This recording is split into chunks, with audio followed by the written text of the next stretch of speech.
ගණේ මුල්ල සංජීව ඝාතනයේ ප්‍රධාන සැකකාරිය වන ඉෂාරා සෙව්වන්දිට නවාතැන් පහසුකම් ලබා දුන් බව කියන පොලිස් කොස්තාපල්වරයෙකු ඇතුළු සිව් දෙනෙකු කොළඹ අපරාධ කොට්ඨාසය මගින් අත්අඩංගුවට ගෙන ඇති බව පොලිසිය පවසයි. මෙම කොස්තාපල්වරයා අලුත්ගම පොලිසියට අනුයුක්තව රාජකාරී කරමින් සිටි ඇති අතර සෙව්වන්දිට වැලිපන්න ප්‍රදේශයේ නිවසක නවාතැන් දුන් කොස්තාපල්වරයාගේ බිරිඳගේ මව දොඩංගොඩ නිවසේ නවාතැන් දුන් පුද්ගලයා සහ මිද්දනිය නිවසේ කාන්තාවද එලෙස අත්අඩංගුවට ගත් පිරිස අතර සිටින බව ජ්‍යෙෂ්ඨ පොලිස් නිලධාරියෙක් පැවසීය. ඉෂාරා සෙව්වන්දිගෙන් කොළඹ දිසා අපරාධ කොට්ඨාසය මේ වන විට රඳවාගෙන ප්‍රශ්න කරමින් සිටින බව එම ජ්‍යෙෂ්ඨ පොලිස් නිලධාරියා අප වෙත පැවසීය.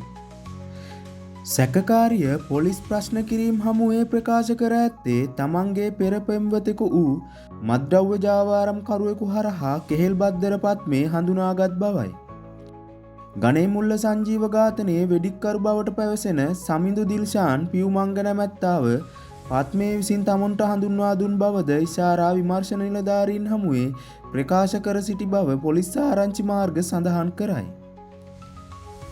කොහොම හරි ඌ අන්දගෙන ඌ ලබා වැඩේ කරව ගන්නා ලෙස කෙහෙල්බද්දර පත්මේ පැවසූ බවට ඇය විමර්ශන නිලධාරීන් හමුවේ පවසා තිබෙනවා. කෙහෙල්බද්දර පත්මේ සමග පැවති හිතවත්කම හේතුවෙන් මෙම ඝාතන සිද්ධියට කිසිදු මුදලක් ඔහුගෙන් ලබා නොගත් බවට ඇය විමර්ශන නිලධාරීන් හමුවේ ප්‍රකාශ කර සිටි බව පොලිස් ආරංචි මාර්ග සඳහන් කරයි.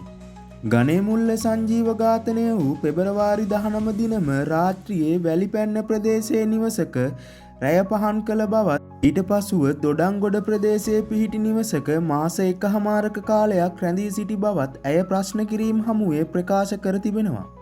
එම නිවසේ සිට අප්‍රේල් 13 වනදා දොඩංගොඩ සිට මිද්දනිය ප්‍රදේශයේ නවාතැන්ගෙන සිටි නිවසට ගොස් ඇති බවද ආරංචි මාර්ග සඳහන් කරයි.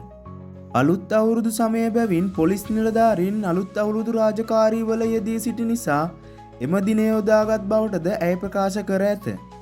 මිද්දනිය නිවසේ රැඳී සිටි ඇය පළාත් පාලන මැතිවරණය දින වූ මැයි 6 වන දින යාපනය බලා ගොස් ඇති බවයි පොලිසිය පැවසුවේ.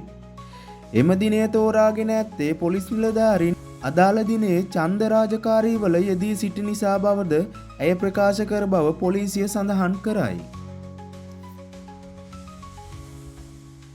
මෙවැනි වීඩියෝ ඉදිරියටත් නරඹන්න අපගේ YouTube නාලිකාව සබස්ක්‍රයිබ් කරන්න. ඒ වගේම මෙම වීඩියෝව සම්බන්ධව ඔබගේ අදහස් පහලින් කමෙන්ට් කරන්න.